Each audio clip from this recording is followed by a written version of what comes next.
네, 오늘은 나는 매일매일 부자로 산다 책을 번역하신 번역가 박성웅 선생님을 초대했습니다. 안녕하세요. 안녕하십니까. 네, 사실 해외에서는 상당히 화제를 얻고 있는 베스트셀러인데 국내에서는 상당히 좀 독특한 관점을 가지고 있는 책이기 때문에 한번 어떤 그 내용을 가지고 있는지 그 파악을 해보기 위해서 초대를 했습니다. 감사합니다. 예, 번역하시면서 아시게 된 여러 가지 그 관점, 다양한 관점들, 저자들의 이러한 것들을 좀 쉽게 설명을 좀 해주시면 좋을 것 같아요. 감사합니다. 네. 원래 저자들이 오셔야 되는데요. 코로나 때문에.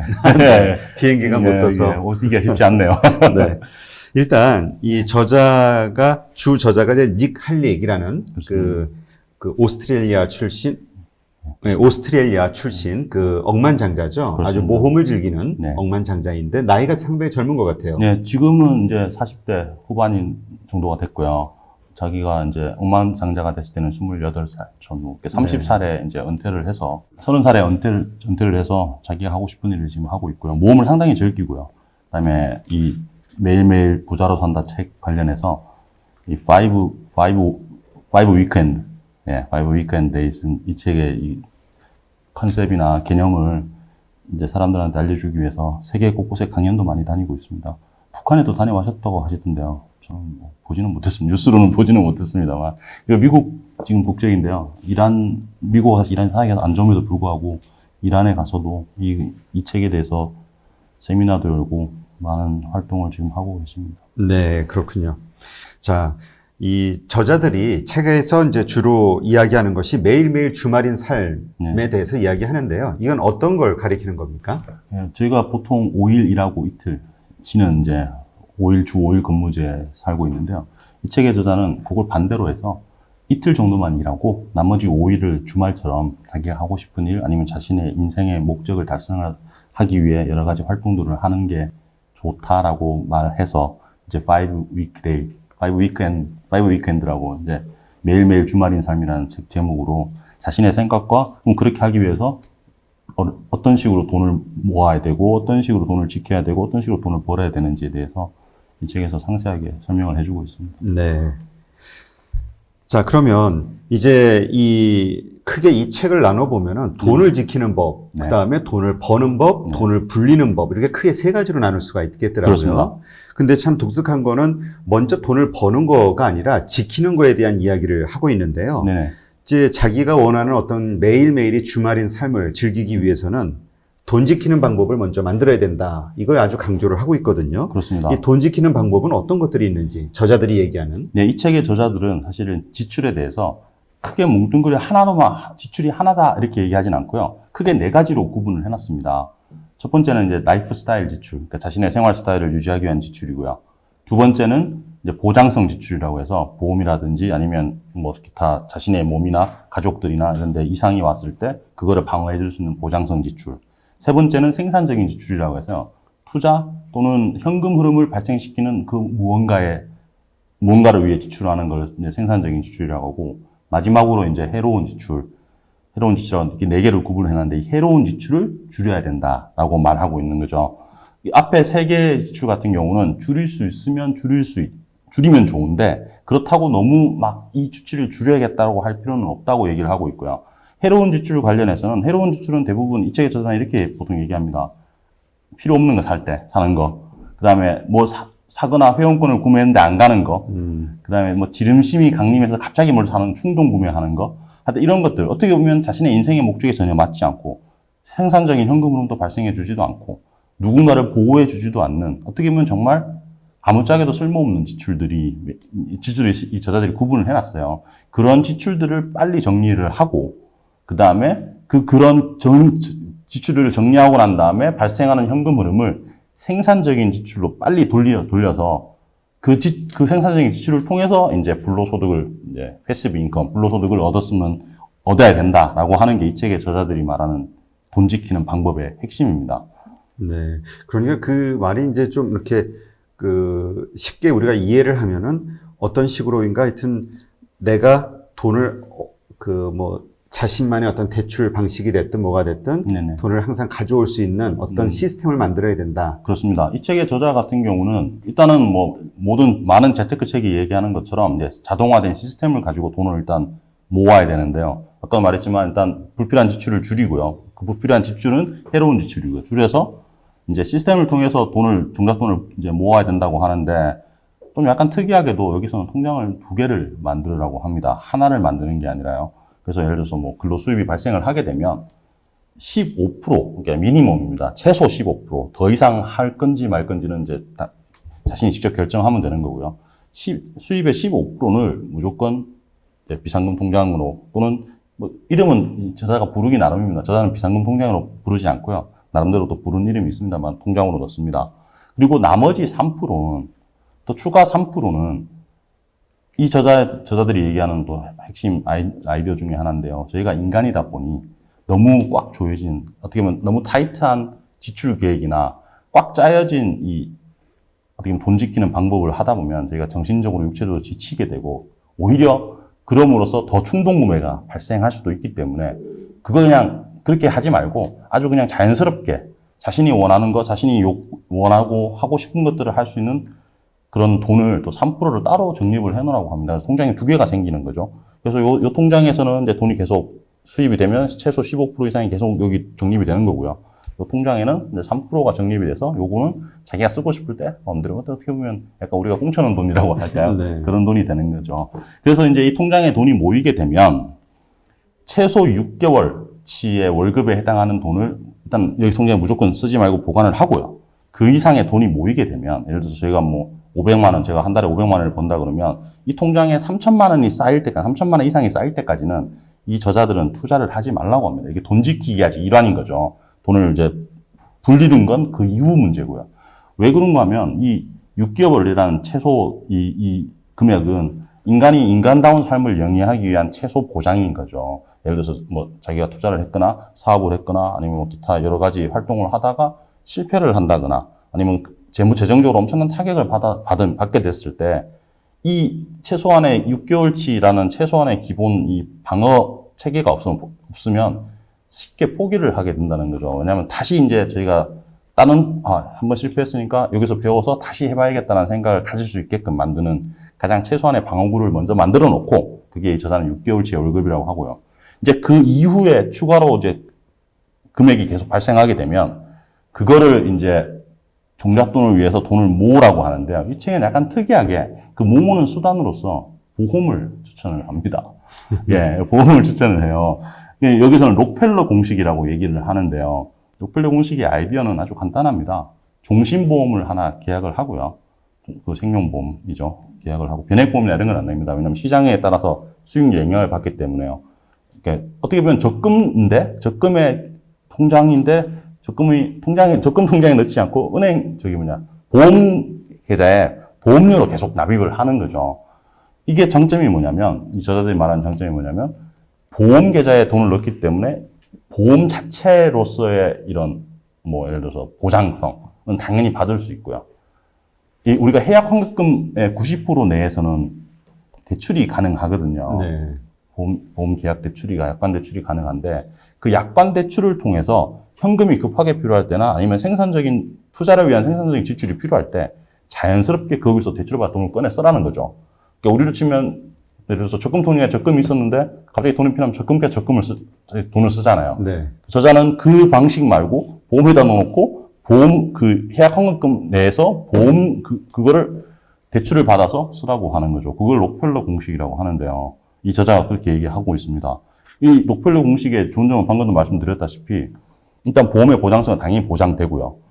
대출을 빌렸다가 투자를 해서 다시 돈 수익이 생기게 되면 다시 돈을 갚으면 또 다시 자기가 빌릴 수 있는 돈이 또 생기는 거죠.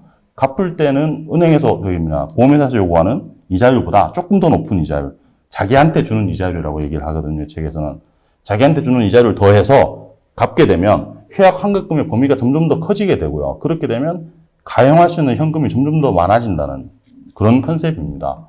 그리고 만약에 대출을 한 다음에 다시 이게 상환을 못 하더라도 은행에서 대출을 받았을 때 상환을 못 하게 되면 신용등급이 막대한 영향을 받지만 보험 약관 대출을 통한 하여튼 보험에 관련된 대출을 통해서 이게 대출을 받게 되면 보험회사 입장에서는 물론 신용등급에 어느 정도 영향을 주긴 하겠습니다만 보험회사 입장에서는 나중에 생명보험금을 지급할 때 금액만큼 까고 주면 되니까요.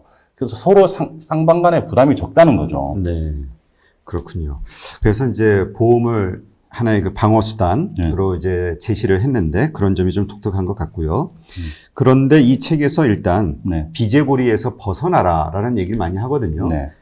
벗어나는 거를 누구나 다 원하지만 그렇습니다. 이게 저도 쉽지가 원합니다. 않죠. 네. 네. 방법으로 제시하고 있는 건 어떤 것들이 있나요? 이 책이 좀 독특하게요.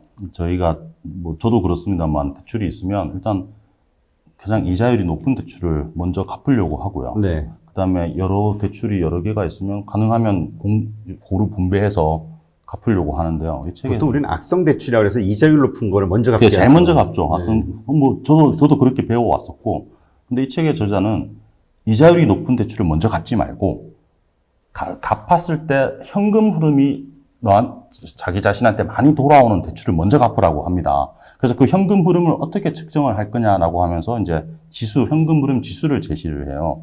그 현금 흐름 지수는 이 책에서는 이제 어떻게 계산을 하냐면 매월 갚아야 되는 대출 상환금, 원금, 이자 합친 금액입니다. 네. 합친 금액을 지금 현재 남아있는 원금으로 나누는 거죠. 그렇게 나누게 되면 뭐 0에서부터 뭐 엄청나게 많은 숫자가 나오게 되는데요. 거기서 숫자가 0에서 50 사이에 있는 것들이 우리가 말하는 악성 대출인 거죠. 이 책의 저자가 봤을 때는. 네. 그 대출을 빨리 먼저 갚아야 현금 흐름이 훨씬 더 많아진다는 거죠. 그래서 예를 들어 이 책의 저자가 예를 든 것 중 하나는 뭐 신용카드 연체 또는 신용카드 빚이 이자율이 12%인데 12%고 여기 뭐 1,000만 원이 있다. 저기 자동차 대출은 이자율이 8%고 여기 한 300만 원이 있다. 그러면 저희는 대부분 이자율 높은 걸 빨리 갚으라 그렇죠. 그러거든요. 근데 이 저자는 예를 들어서 지수 계산을 해봤는데 자동차 대출 지수가 15고 신용카드 대출 지수가 50이면 자동차 대출을 먼저 갚으라는 겁니다. 그 이유는 그걸 빨리 갚음으로 인해서 현금 흐름이 다시 이제 자기한테 돌아오는 현금 흐름이 높아지게 되고요. 그 높아지는 현금 흐름을 바탕으로 다음 빚을 갚아라는 거죠. 그러니까 한 번에 하나씩 빨리 갚을 걸 먼저 정해서 그거보다 빨리 갚으라는 게 이 책의 저자가 빚의 고리를 끊는 가장 확실한 방법이라고 얘기하고 있습니다. 네. 참 독특한 방법인데, 근데 뭐 이 저자가 어쨌든 이러한 방식들을 통해서 20대의 억만장자의 어떤 그렇습니다. 꿈을 이루었고, 네. 계속해서 그 부를 늘려나간 어떤 경력을 갖고 있기 때문에, 여기는 분명히 이유가 있을 거라는 생각이 들고요. 이게 우리한테 와닿지는 않지만, 여기에 숨어 있는 어떤 그 숨은 어떤 노하우, 이것을 한번 좀 계산을 잘 해봐야 될 것 같네요. 내가 지금 현재 가지고 있는 빚. 네. 직접 한번 해보시면, 저도 이 책을 읽고 번역을 하면서 한번 해봤거든요. 예, 컨셉 자체는 명확합니다. 어떤 빚을 갚을 때 내 손에 들어오는 현금이 많아지는가. 이게 이 책의 저자가 주장하는 컨셉이거든요. 단순히 이자율이 높은 빚을 갚는다고 해서 너 손에 돌아오는 현금 흐름이 많아지지 않는다. 우리가 말한 지수대로 갚는 것이 현금 흐름이 더 많아지게 되고 현금 흐름이 많아지게 되면 그 높아진 현금 흐름으로 재투자를 해라. 아니면 다시 빚을 갚아라. 다른 빚을 갚아라. 이렇게 되는 거죠. 네, 그렇군요. 그래서 이런 방식으로 현재 우리가 돈을 버는 거 이전에 벌었을 때의 그 돈을 어떻게 지킬 것인지 이 방어적인 수단에 대해서 먼저 고민을 하고 방식을 만들어 놓고 그 다음에 열심히 돈을 벌어라. 그렇습니다. 이 얘기인 것 같아요. 이 저자가 주장하는 게. 그렇습니다. 이 책의 저자가 보면 5단계로 나눠놨는데요. 이제 궁극적으로 부자가 돼서 매일매일 부자로 살기 위한 5단계를 나눠놨는데 정말 특이하게도 가장 1번 단계가 돈을 어떻게 벌 거냐가 아니라 돈을 어떻게 지킬 거냐. 네가 현재 가지고 있는, 너가 보유하고 있는 자산이나 현금을 너가 어떻게 지킬 거냐를 가장 먼저 얘기하고요. 그 다음에 돈을 어떻게 벌 거냐. 그 다음에 그 번 돈으로 너의 인생의 목적이나 목표를 어떻게 달성할 거냐. 이런 방식대로 이야기를 진행을 하고 있고요. 나중에 뒤에 책에 보시면 표도 나와 있는데요. 표에서 보면 왜 여기서는 이 행동을 해야 되는지, 아니면 어떨 때는 이걸 하지 말아야 되고 어떨 때는 이걸 해야 되고라는 것들이 상당히 논리적으로 잘 쓰여져 있습니다. 네, 그렇군요. 그러니까 약간 서양의 어떤 서양 문화들이 좀 약간 좀 합리적이잖아요. 네, 합리적인 어떤 생각과 계산을 가지고 이러한 방식, 공식을 만든 것 같은데 한번 제일 좋은 거는 내가 현재 가지고 있는 빚을 이런 공식대로 한번 나눠보고 갚았을 때 어떤 결과가 나오는지 그렇죠. 이걸 한번 계산해 보는 게 가장 빠르겠네요. 제가 한번 해보겠습니다. 네. 이 책의 저자도 일단 한번 해보라고 나왔습니다. 그래서 자신이 직접 해보고 만약에 이것보다 더 나은 방법이 있으면 고쳐서 그 방법을 다시 이제 잘 개선해서 쓰면 되고요. 만약에 이 방법이 별로 맞지 않다, 그럴 리는 없겠다고 하십니다만 별로 맞지 않다 싶으면 어떻게 보완을 해서 자기한테 맞출 거냐, 이런 것들도 한번 고민을 해봐야 되는데 가장 확실한 건 자기가 일단 해보는 거라고 했습니다. 네, 그렇군요. 근데 여기에서 보니까 신용 점수를 높여라라는 이야기도 나오더라고요. 예. 이제 미국 같은 경우는 아무래도 신용사회니까. 신용사회니까 신용 점수가 상당히 중요하고요. 우리나라도 마찬가지입니다만은 뭐 자잘한 연체들 때문에 신용 등급이 이제 급전직하하는 경우가 많지 않습니까? 이 책의 저자는 아주 명료하게 얘기를 합니다. 그런 자질구레한, 어떻게 보면 사소하고 자질구레한 것들까지도 관리를 못 하는데 어떻게 큰 돈을 벌 거며, 큰 돈을 벌어본들 그걸 어떻게 관리를 할 거며, 그 다음에 그 관리를 할 거면 나중에 한 몇 번의 어떻게 보면 운 좋은 성공으로 인해서 수중에 돈이 넘쳐나더라도 그것이 어느 한순간에 사라질지도 모른다. 기본기가 중요하고요. 그렇기 때문에 이제 신용 등급도 점수도 어떤 식으로 관리를 해야 되는지 아주 세세하게 잘 나와 있습니다. 한국에도 당연히 접목할 수 있는 아주 좋은 방법들이 나와 있고요. 핵심은 그겁니다. 너가 가지고 있는 재산, 그 다음에 당신의 신용 점수 다 책임자는 당신입니다. 당신이 하셔야 되는데 만약에 지금 하시지 못한다면 이런 방법으로 하시게끔 저희가 도와드리겠습니다. 이런 식으로 얘기를 하고 있거든요. 책의 뒤에도 나옵니다만 머뭇거리지 말고 해보라고 합니다. 그러니까 두려움은 머뭇거리면서 자란다고 하거든요. 이 책의 저자는. 투자에서 제일 중요한 건 투자 방식이나 돈을 어떻게 모으는 거냐 뭐 이런 게 아니라요. 해야 될 때 하냐 마냐, 할 수 있느냐 없느냐, 그게 가장 중요하다고 저자는 얘기하고 있고요. 해야 될 때 하려고 하면 백그라운드가 튼튼해야 된다. 뒤에가 튼튼해야 된다라고 하는 게 이 책의 저자가 얘기하는 겁니다. 네, 그렇군요. 그래서 우리가 일순간 돈을 버는 것도 중요하지만 하여튼 오랫동안 그 돈을 지키는 이 훈련, 그렇습니다. 여기서부터 돈 세는 것을 막는 훈련, 지키는 방어적인 훈련을 먼저 하는 게 중요하다는 것을 강조하고 있네요. 그렇습니다. 네. 자, 그럼 이번엔 이제 돈을 벌어야 뭐 방어적인 수단을 만들든 뭐 미래를 위해서 저금을 하든 뭐 여러 가지를 활용할 수 있는데 그렇습니다. 대부분의 사람들은 지금 벌고 있는 돈이 넉넉하다고 생각하는 경우가 거의 없죠. 없습니다. 항상 쪼달리고 항상 들어오면 다음날 다 빠져나가고 뭔가를 새롭게 계획하기에는 부족하다라고 생각을 하거든요. 그렇습니다. 이러한데 어떻게 이러저러한 방어를 수단을 만들 정도로 돈을 벌 수 있을지 이게 참 궁금합니다. 그렇습니다. 저도 그게 정말 궁금합니다. 예, 그래서 이 책의 저자는 이런 이제 자신의 생각을 이런 식으로 이제 전개를 합니다. 돈이라는 게 저희가 생각했을 때는 돈이 있어야 돈을 벌 수 있다고 생각을 하는데요. 이 책의 저자는 돈이 없어도 벌 수는 있다. 그러면 그 돈이 없는데 돈을 어떻게 벌 거냐? 했을 때 이제 이 책의 저자들이 내세우는 컨셉이 정신자본, 여기서 멘탈 자본이라고 하면 정신자본과 관계자본입니다. 정신자본은 내가 알고 있는 지식, 내가 할 수 있는 것, 기술, 그러니까 현재 지금 우리가 스스로 바로 당장 할 수 있는 것들에 대한 그런 어떻게 지식이나 기술들의 그런 걸 지칭하는 거고요.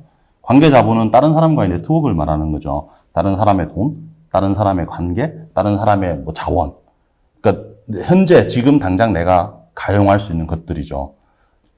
이 책의 저자는 이 두 개가 뭔지를 확실히 알고 있으면 여기서 돈을 벌 수 있는 기회를 만들 수 있다는 거죠. 네. 그렇기 때문에 돈이 없어도 돈을 벌 수가 있는 거고요. 그래서 이 책의 저자들이 뭐 부업을 한다거나 아니면 투자를 해서 뭐 돈을 번다거나 아니면 뭐 좀 이렇게 유튜브나 이런 걸 통해서 자신이 가지고 있는 재능을 이용해서 돈을 번다거나 하는 것들을 실제로 돈이 없어도 내가 가지고 있는 능력을 어떻게 이용을 했을 때 돈을 벌 수 있을까라는 생각을 하면 그걸 현사업화를 시켜서 돈을 벌 수 있다고 생각하는 거죠. 이 책의 저자가 얘기하는 게 이제 스위트 스팟이라 그러는데요. 내가 잘할 수 있는 거, 아까 말했던 정신자본이죠. 내가 요청할 수 있는 사람들, 관계자본이죠. 그 다음에 실제로 시장에서 원하는 거, 요 세 개가 딱 만나는 지점이 스위트 스팟이고요. 요 세 개가 만나는 지점을 알고 있으면 돈을 벌 수 있다고 생각을 하는 거죠. 그 대신 이제 책의 저자는 아까도 말했지만 상당히 방어력을 중시하기 때문에 무조건 처음에 작게 시작하라고 합니다. 그러니까 돈을 많이 들여서 크게 하지 말고 내 생각에 나는 이런 능력이 있고 내가 아는 사람이 이렇게 하는데 시장에서 저걸 필요로 한다. 그럼 내가 이걸 한번 해보겠다라고 했을 때 처음에 최소한으로 정말 최소한으로 작게 그렇게 해서 작은 성공을 조금씩 쌓아가라는 거죠. 그러다 보면 돈이라는 건 가치이기 때문에요. 가치에 대한 가치는 저희가 눈으로 볼 수 없기 때문에 네. 예를 들어서 제가 제 정신자본이나 제 관계자본으로 생성을 해낼 수 있는 가치가 나중에 그게 돈으로 환산되는 것 뿐이라고 저자는 말을 하고 있고요. 그래서 이 시장에서 원하는 가치를 자기가 가지고 있는 정신자본이나 관계자본으로 만들어낼 수가 있으면 자연스럽게 그 가치가 돈으로 바뀌기 때문에 돈이 없어도 돈을 벌 수 있는 프로세스가 만들어진다는 거죠. 네. 그러니까 우리가 보통 그 돈을 더 벌어야겠다, 지금보다. 그러면 그냥 지금 하던 일을 그만두고 뭔가 사업을 해야 된다라는 걸 먼저 떠올린단 말이죠. 근데 이 사람이, 이 저자가 하는 이야기는 지금 하고 있는 일 가외로 내가 가지고 있는 여러 가지 것들을 활용해서 추가로 돈 벌 수 있는 세컨잡이나 그렇습니다. 비즈니스나 네. 이거를 해야 된다. 그렇습니다. 이 책의 저자는 이 책의 또 개념 중에 하나가요.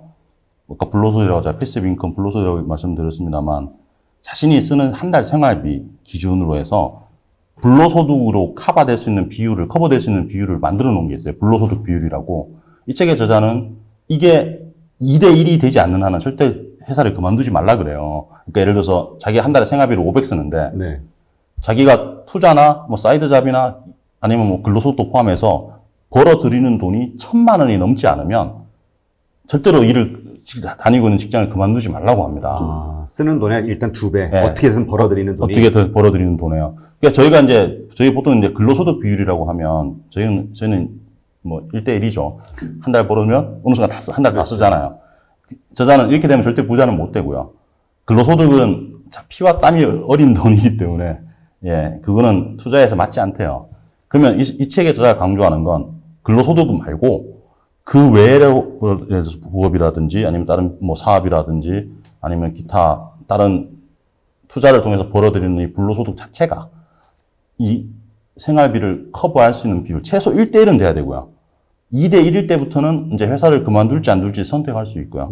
자기 경험에는 5대1이 됐을 때부터는 그 논어에 나오는 말처럼 자기가 무슨 일을 해도 전혀 방해받지 않을 만한 그런 상태가 된다는 거죠. 그만큼 이제 돈이 매일매일 부자로 살아갈 수 있는 시스템이 확 만들어진다는 거죠. 예, 그래서 이 책의 저자는 늘 강조하는 것 중 하나가요. 아까 제가 처음 소두에도 말씀드렸습니다만 누구나 다 돈을 벌고 싶어 하고 누구나 다 부자가 되고 싶어 하지만 그런 단계를 거쳐야 되는 것들이 분명히 있다.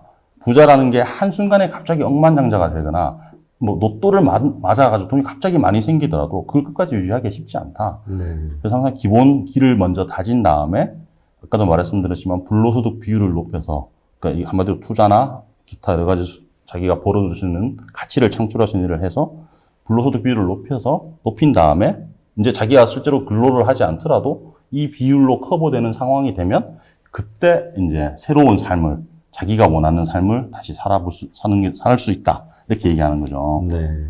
그러니까 지금 말씀을 들어보면은 우리가 이제 보통 세컨잡이라고 하면 내가 하고 있는 일 외에 그냥 내 몸을 우리 보통 요새 많이 하고 있는 게 이제 보통 택배 아니면 무슨 배달 이런 관련된 몸을 시간을 이게 사용하는 어떤 그런 직업도 물론 되겠지만 그거보다는 좀 더 자신의 잘할 수 있는 부분으로 인한 어떤 높은 가치를 올릴 수 있는 부분을 찾아서 그걸로 해라라는 이야기 같네요. 그렇습니다. 이 책의 저자는 방금 말씀하신 택배나 이런 것들은 다 근로소득이 되는 거죠. 그렇죠. 사이드 잡이더라도 근로소득의 일환이 되는 거죠. 왜냐하면 자신의 시간과 자신의 노동력을 써야 되니까요.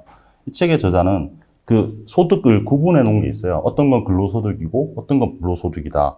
그래서 완전한 불로소득에 가까운 소득들을 창출할 수 있도록 자꾸 자기가 찾아야 된다는 거죠. 왜냐하면 사람마다 개개인이 가진 성향이나 능력이나 관계가 다 다르고 그 말인즉슨 돈 벌 수 있는 방법이 엄청 많은데 그 돈 벌 수 있는 여러 가지 방법들 중에 근로소득에 가까운 방식으로 벌지 말고 불로소득, 패시브 인컴에 가까운 방식으로 벌어라. 예를 들어서 이렇게 저희가 온라인으로 지금 유튜브로 방송하는 것도 완전한 불로소득도 아니지만 그렇다고 완전한 근로소득도 아닌 이런 상황이거든요. 이건 상당히 소득 중엔 좋은 소득이죠. 저자가 그래서 강조하는 것들은 가능하면 불로소득을 벌 수 있는 방법을 자꾸 많이 찾아라. 근데 현재 사회에서는 그중에 투자가 제일 좋다. 제일 찾기도 쉽고. 그렇지만 투자 아니어도 다른 방법도 많다. 너가 한번 찾아봐라. 찾을 수 있는 방법은 이러이러한 루트가 있는데 내가 알려주겠다. 그렇지만 찾는 건 너의 몫이다. 찾고 난 다음에 해봐라. 네. 이렇게 되는 거죠.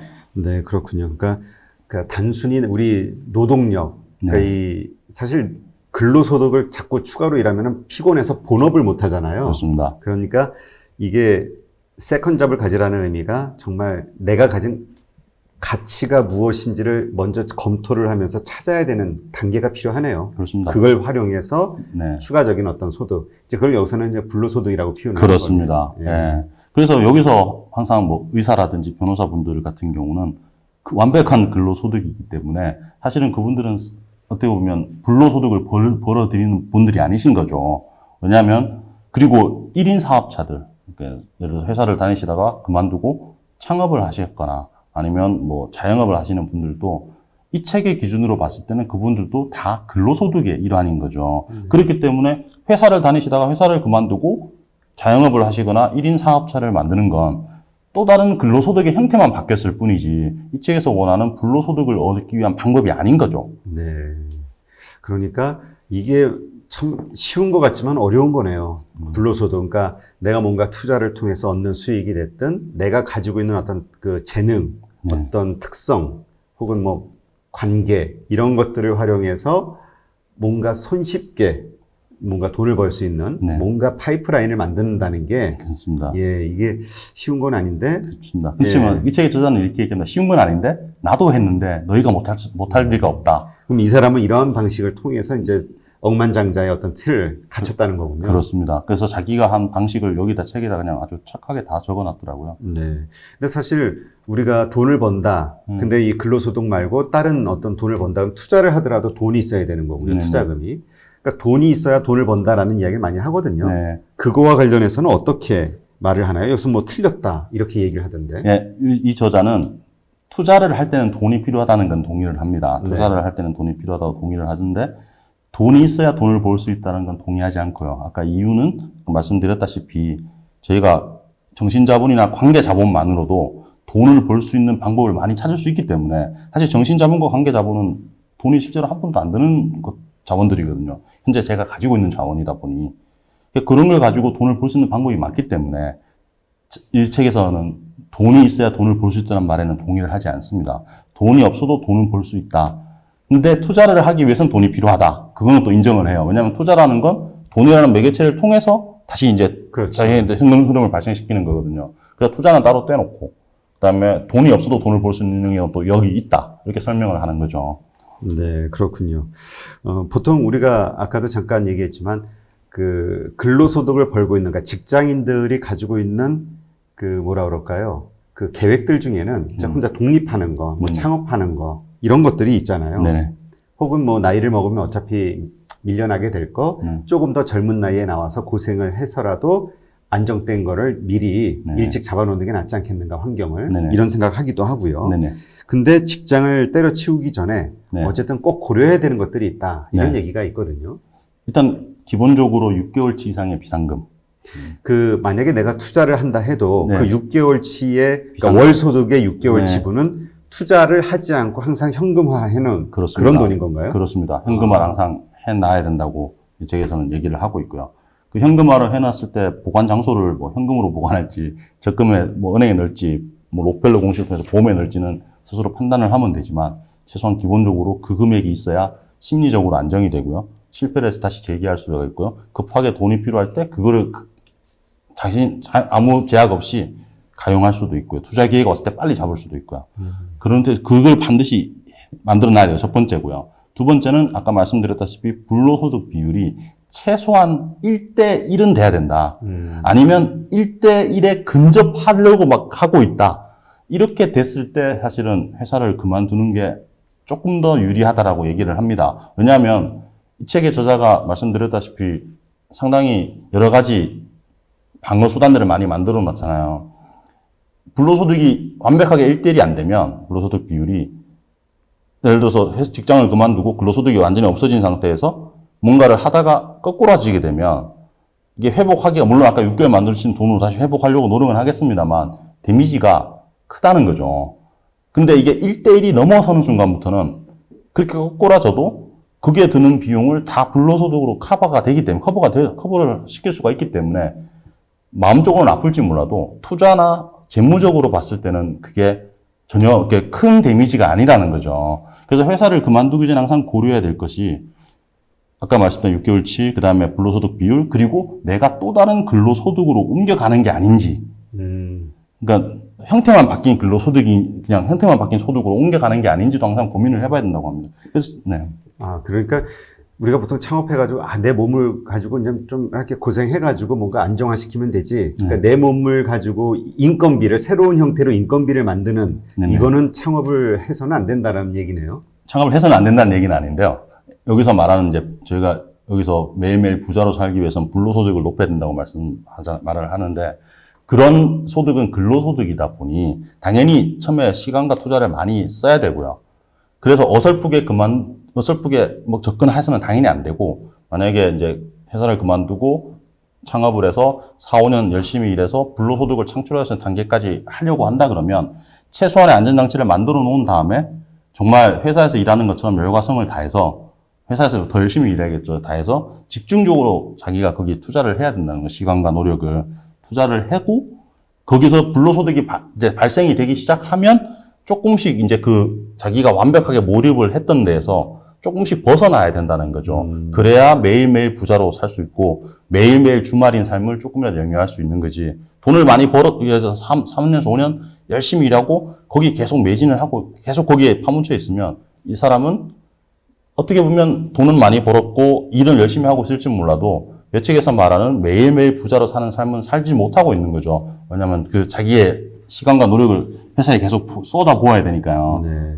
그러니까 돈을 크게 벌고 이 규모의 문제가 아니라 그렇죠. 내가 부자의 삶을 산다는 거는 매일매일 여유 있는 내가 원하는 것을 하면서 살 수 있는 여유를 함께 가지고 있는 그렇습니다. 그런 삶을 얘기하는 거군요. 그렇죠. 마음의 여유와 그다음에 실제로 재무의 여유. 우리 보통 이제 경제적 자유를 얻는 그렇죠. 그런 것처럼. 경제적 자유를 얻는데 여기서는 조금 더 한 단계 더 나아가가지고요. 경제적 자유를 얻은 다음에 너 뭐 할 거냐를 항상 물어봐요. 당신은 뭐 하실 겁니까? 그리고 경제적에서 창업을 한 다음에 돈을 엄청 많이 벌어서 저기서 회사를 하나 가지고 있으면 요 다음에 당신은 무엇을 하실 겁니까? 만약에 당신의 인생의 목적이 이 회사를 좀 더 키우고 더 많은 사람들한테 우리 회사가 가지고 있는 가치를 두고 싶은 게 목적이라면 계속 거기서 열심히 일하는 게 삶의 가치에 잘 맞는 거죠. 그 대신 그렇게 하면서 이제 위임을 자꾸 시키라는 거죠. 그러니까 처음에는 내가 많이 일을 할 수 있겠지만 네. 그러나 어쨌건 중요한 거는 어느 순간 거기에서 다 내가 벗어나면서 자동으로 나에게 수입을 만들어줄 수 있는 어떤 그런 아이템 혹은 그런 사업 네. 이런 것을 창업 계획으로 삼아야 된다. 그렇죠. 그런 걸 그런 걸 더 열심히 찾아보고 그런 것들로 파이프라인을 만들어 놓으면 훨씬 더 그다음에 파이프라인 자동화를 시켜 놓으면 자기는 또 다른 사업을 아니면 또 다른 무언가를 할 수 있는 시간과 여유가 또 생기기 때문에요. 네. 그러니까 보통 이렇게 노후에 창업하시는 분들 보면 예를 들어서 우리가 자영업자들 보면은 네. 뭐 치킨집을 하든 뭘 하든 내가 항상 평생 내가 그냥 같이 이거 뭐 튀기고 배달하고 그렇죠. 이 일들의 연속이잖아요. 그렇습니다. 그러니까 그러한 규모의 창업은 결국은 근로소득이나 마찬가지인 창업이 되는 거네요. 부자의 삶을 살 수 있는 창업이 아니라. 그렇습니다. 예. 이 책에서는 뭐 대부분 제가 전문직이라고 말씀하시는 의사, 변호사분들은 직업적으로 성공했을지는 몰라도 근로소득을 계속 벌고 있으시는 분들이다 보니 항상 자기의 네. 어떤 지식과 그렇죠. 이 몸을, 네. 시간을 써야 되니까. 예. 가족들이 행복한 직업이죠. 네, 그렇군요. 그런 차이가 있군요. 네. 자, 그럼 이번엔 돈 불리는 방법에 대해서 한번 해볼게요. 네.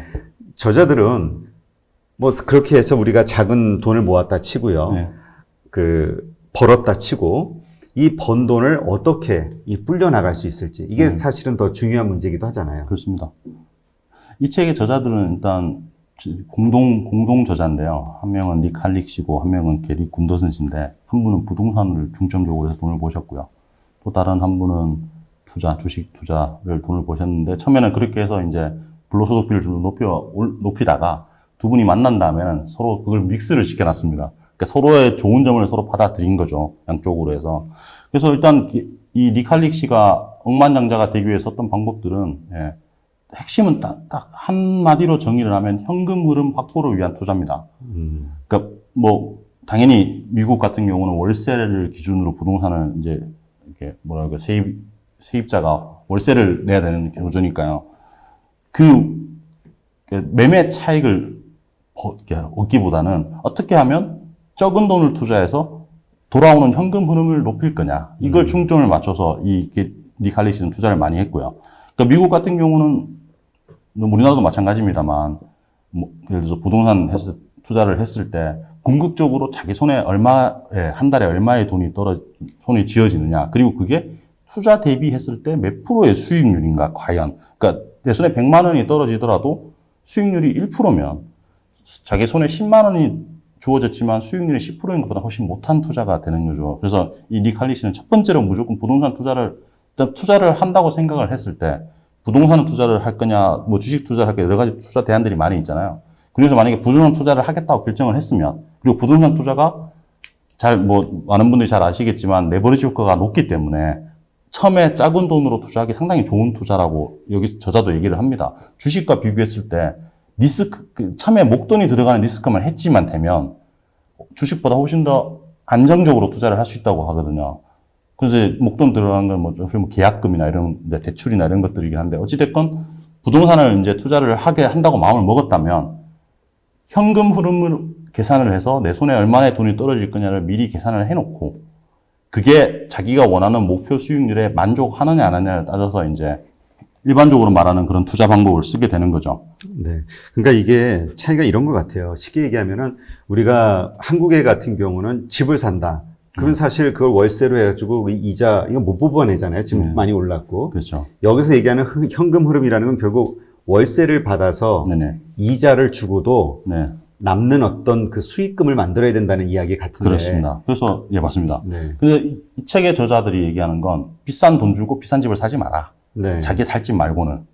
투자를 목적으로 하는 집은 이 책의 저자들이 항상 강조하는 게 아무리 경제가 안 좋아도 임차인이 임차료 낼 돈은 있다.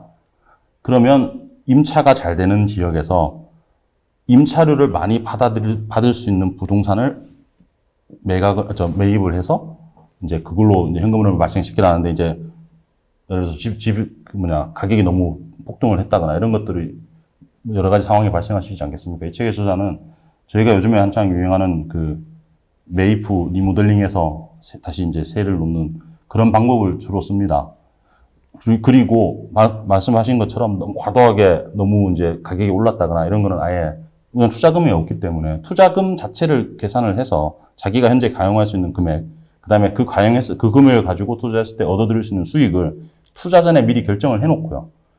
여기에 맞는 물건을 찾아다니는 거죠. 그러니까 물건에 맞춰서 돈을 맞추는 게 아니라요. 미리 세팅을 끝내놓고 여기에 맞는 물건을 찾으러 다니는 거죠. 그러면 뭐 예를 들어서 인터넷이 발달돼 있다 보니 인터넷으로 찾을 수도 있고요. 뭐 경매나 공매나 여러 가지 방법을 쓸 수도 있고요. 그 다음에 직접 투자가 안 되면 뭐 다른 조세증권이나 아니면 이런 미국에서 쓰는 방법이긴 합니다만 그런 여러 가지 다양한 방법들을 꼭 부동산 하나 직접 투자를 하는 게 아니고요. 간접 투자의 방식으로도 부동산을 투자할 수 있다는 것도 얘기하고 있습니다. 네. 그러니까 하여튼 단순하게 우리가 그냥 앞으로 많이 오를 집 이게 아니라 지금 대출을 받아서 내고도, 그러니까 네. 이 대출을 받아서 그 집을 사서 뭔가 렌트를 했을 때 현금이 계속 나오는데 그것이 이자 나가고 뭐 이런저런 제세 경비 다 나가고 나도 네. 나에게 현금 흐름을 갖다 줄 수 있는 규모나 형태의 부동산. 그렇습니다. 우리가 이렇게 생각을 하면 되겠네요. 그렇죠. 그게 여기서 말하는 부동산 투자인 거죠. 네.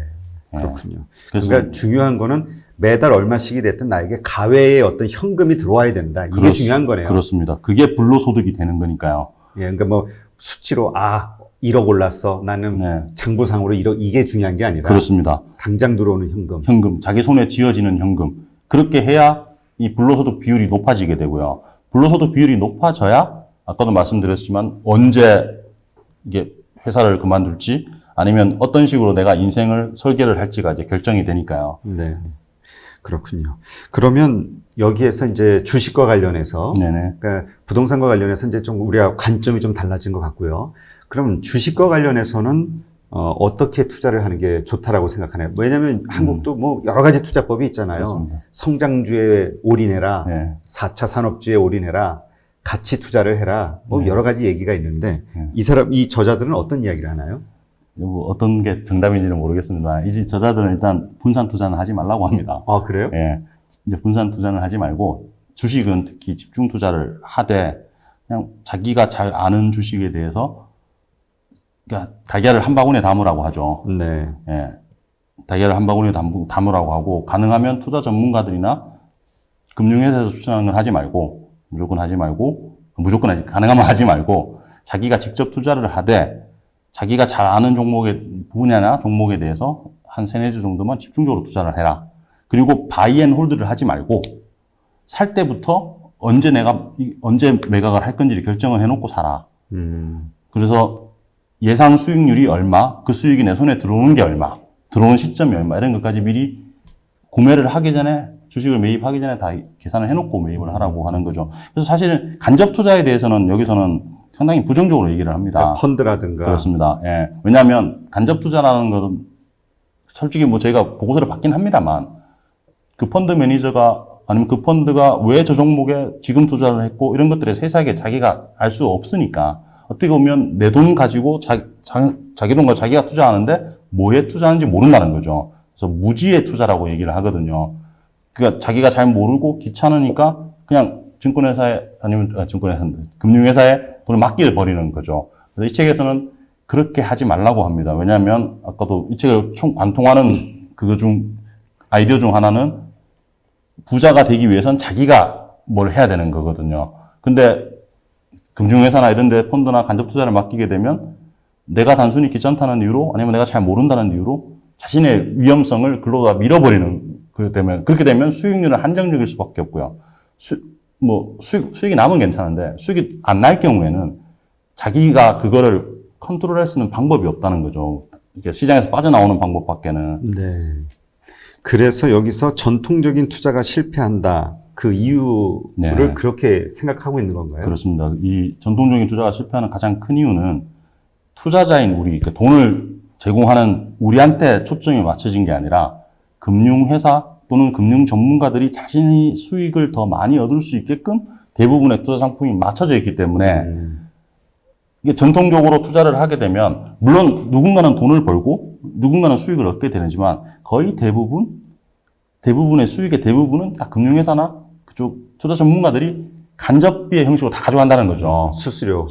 제가 그렇게 말하면 그렇습니다. 수수료는 숨겨져 있는 수수료, 숨겨져 있는 세금, 숨겨져 있는 비용으로 다 나간다는 거죠. 그렇게 되다 보니 투자가 성공을 하면은 누구나 다 좋아하지만 투자가 실패를 했을 경우에는 책임지는 사람이 없게 되는 거죠. 근데 만약에 투자자가 자신의 돈으로 투자를 했는데 뭐 어떤 자기가 위기 상황이 돼서 뭔가 대응을 하려고 하는데 전통적인 투자 방법에서는 투자자가 자기가 나서서 뭘 할 수 있는 방법이 거의 없기 때문에 더더욱 실패를 할 수 있는 확률이 높다는 거죠, 여기서는. 네, 그러니까 본인이 간접 투자가 아닌 직접 투자를 통해서 그 부를 읽어야 된다. 그렇습니다. 그리고 그러기 위해서는 이제 많이 공부를 해야 되는 거고요. 근데 여기 성장 투자와 모멘텀 투자에 대해서 나오던데요. 네네. 성장 투자와 모멘텀 투자를 어떻게 하라고 권하고 있나요, 저자들은? 일단 성장 투자와 모멘텀 투자의 차이는 이제 하이 리스크, 하이 리턴이냐, 네. 아니면 로우 리스크, 로우 리턴이냐, 요 차이로 일단 구분을 해놨고요. 이 책의 저자들은 불로소득 비율이 2대1이 넘지 않는 한은 절대로 모멘텀 투자를 하지 말라고 합니다. 하이 리스크, 하이 리턴 투자는 불로소득 비율이 2대1이 넘어서 여기서 실패를 보더라도 그게 당장 우리한테 재정적으로 타격을 많이 못 주는 그런 단계가 됐을 때 모멘텀 투자를 하라고 하는 거고요. 성장 투자는 저희가 아까 처음에 앞에서 설명했던 돈을 모으고 지키고 모은 다음에 요걸 계속 조금씩 불리는 단계의 투자거든요. 그러니까 성장 투자 같은 경우는 말씀드렸듯이 부동산 투자도 있을 수 있고 주식 투자도 있을 수 있습니다만 리스크를 따져봤을 때 이 모멘텀 투자보다는 훨씬 리스크가 떨어지고요. 그 대신 투자의 가장 기본적인 목적인 현금 흐름을 얼만큼 지속적으로 창출해 줄 수 있느냐. 그런 투자들. 그게 어떻게 보면 부동산일 수도 있고 주식일 수도 있고 다른 제3 대안 투자일 수도 있는데요. 그런 투자들을 찾아가지고 자기한테 맞는 걸로 이제 세팅을 하라는 거죠. 그 대신 이제 모멘텀 투자 같은 경우는 이제 하이리스크 하이리턴에서 여기서는 대부분 이제 뭐 엔젤 투자, 이 리칼릭 씨가 상당히 유명한 엔젤 투자자거든요. 그냥 뭐 벤처기업 투자, 아니면 IPO 투자라든지 콜 옵션, 뭐 선물, 이런 선물 옵션 매도도 얘기하고 있고요. 금은 투기도 얘기하고 있고요. 그러니까 어떻게 보면 우리가 입장에서 봤을 때는 야, 이런 것까지 해야 되나 하는 싶을 정도로 하이리스크 하이리턴 투자에 대해서 얘기를 상당히 많이 하고 있습니다만 항상 그 얘기하기 전에 이거는 불로소득 비율이 2대1이 됐을 때 하세요. 그러니까 위험한 거는. 네. 네. 근데 어쨌든 여기서도 좀 독특한 거는 우리가 보통 안전한 투자를 하기 위해서는 분산 투자를 얘기하는데 네. 집중 투자. 네. 그래야지 돈을 빨리 벌 수 있다. 크게 벌 수 있다. 그죠. 크게 본다기보다는 현금 흐름이 더 좋아진다는 거죠. 더 좋아진다. 네. 네. 그래서 현금 흐름이 좋아지는 것들 투자가 자꾸 늘어나면 궁극적으로는 이제 돈을 많이 벌게 되는 거죠. 네. 그렇군요. 그러니까 결국은 자신의 어떤 부를 일구는 어떤 지식이나 감각을 네. 스스로 자꾸 일깨우려는 노력을 할 수밖에 없겠네요. 그렇습니다. 직접 이런 모든 걸 하려면. 그렇습니다. 여기서 항상 강조하는 게 배우고 해보고 다시 성공이나 실패로 나눠지면 성공하면 왜 성공했는지 분석을 한 다음에 다른 것도 해보고요. 실패하면 실패한 거 분석해서 다시 하고 항상 중심에 자기 자신이 있는 거죠. 그래서 돈을 모으는 것도 자신, 돈을 지키는 것도 자기 자신, 돈을 투자하는 것도 자기 자신, 나중에 이 투자하는 돈으로 부를 일구는 것도 자기 자신, 부를 일군 다음에 어떻게 할 건지도 자기 자신, 이렇게 되는 겁니다. 네, 그렇군요. 이 책의 저자가 이제 여러 가지 방식들을 이제 쭉 나열을 하고요. 네. 그다음에 그런 노하우를 알려주면서 마지막으로 이야기하는 게 머뭇거리지 말라. 네. 또 완벽하려고 하지 마라. 이 얘기를 하거든요. 네네. 뭐 이유가 특별히 있을까요? 네, 이 책에 제가 상당히 감명 깊게 읽었던 구절 중 하나는 두려움은 머뭇거림을 먹고 자란다는 구절이 있고요. 완벽함은 성공의 적이다. 라는 구절을 이 책에서 읽어서 상당히 감명 깊게 읽었는데요. 이 책의 저자가 말하는 건 투자라는 건, 그러니까 부자가 부를 일구기 위해선 타이밍이 있다고 합니다. 지금은 투자해야 될 때, 아니면 지금 빠져나와야 될 때, 지금은 부동산을 사야 될 때, 지금 주식을 사야 될 때, 이런 타이밍들이 있는데요. 그 타이밍들이 왔을 때, 당연히 이때까지 해놓고 있었겠죠. 준비를 하고 있다가 타이밍이 왔을 때, 이 준비를 아무리 해놔도, 요 다리 하나 건너는 거, 루비콘 강을 건너냐 말 거냐를 결정은 우리가 직접 해야 되는 거잖아요. 근데 그때 만약에 머뭇거리게 되면, 불로소득을 비율을 높이는, 그러니까 가외의 현금 흐름을 발생시킬 수 있는 기회가 혹시 자꾸 줄어든다는 거죠. 왜냐하면 한 번 머뭇거리게 되면 다음에 또 머뭇거리게 되고요. 그래서 이 책의 저자가 항상 얘기하는 게 작게 시작하되 일단 시작해라. 작게 하되 시작하고 만약에 시작하는 게 겁나면 뒤에 방어막 몇 개 만들어 놔라. 그리고 해봐. 이렇게 말해서 미루는 게 상당히 이 책의 저자는 부정적으로 얘기합니다. 특히 투자를 해서 부자가 되고 싶은 사람은 미루는 버릇이 있으면 부자가 되지 못한다고 얘기를 해요. 네. 그리고 완벽함에 대해서 또 얘기를 하는데요. 완벽함을 추구하는 사람은 부자가 될 수도 있대요. 네, 부자가 될 수도 있대요. 부자가 될 수도 있는데, 아까 앞에서 제가 설명드렸다시피 이 책의 저자들은 돈을 벌 때 필요한 게 정신자본과 관계자본이라고 했잖아요. 완벽함을 추구하는 사람은 관계자본이 시간이 좀 갈수록 줄어든대요. 이게 점점. 그러니까 현재로서는 돈을 벌 수는 있지만, 미래로 봤을 때는 정신자본과 관계자본의 합으로 가치를 만들어서 돈을 벌어야 되는데, 하나가 자꾸 줄어드는 거죠.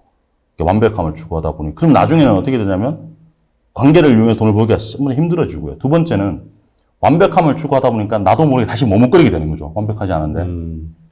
지금, 준비가 안 된 것 같은데. 이렇게 되다 보니까 다시 다시 돌아가는 거죠. 나는 완벽함을 추구하려고 사실 준비를 엄청 열심히 해왔는데, 막상 결정적인 순간에는 완벽함이 미루기에 아주 좋은 자기 합리화의 핑계가 되어버린다는 거죠. 네. 그래서 완벽함은 당연히 이 매일매일 부자로 살기 위해서는 미루는 버릇하고 완벽하게 뭘 하려고 하는 버릇을 버리고 하고 피드백하고 해보고 다시 조정하고 이런 걸 상당히 강조하고 있습니다. 네, 그렇군요. 제 개인적으로도 지금 사업적으로 되게 잘 창업을 하시면서 성공해 나가시는 분이 계시는데 그분도 좀 비슷한 말씀을 하시더라고요. 성공이라는 건 얼마나 빠른 시간에 많은 실수를 저지르느냐 거기에 달려있다 이런 얘기를 하시더라고요. 저도 동의합니다. 이 책의 저자도 그렇게 얘기를 하고 있고요. 네, 그렇군요. 네, 이렇게 해서 나는 매일매일 부자로 산다 책의 저자인 닉 할리 그리고 게리 군더슨 젊은 나이에 자수성가로 억만장자가 된 분들의 그 노하우 그리고 그들의 생각과 투자와 어떤 인생에 대한 철학 이런 것들이 담겨 있는 이 책에 대한 내용을 한번 살펴보았습니다. 오늘 이렇게 그 독특한 주제, 그러니까 다양한 관점에서 부를 읽을 수 있는 이런 시각을 갖게 해주신 우리 번역하시느라 고생하셨죠? 박성웅 선생님께도 이렇게 감사를 드리겠습니다. 감사합니다. 네, 고맙습니다. 고맙습니다.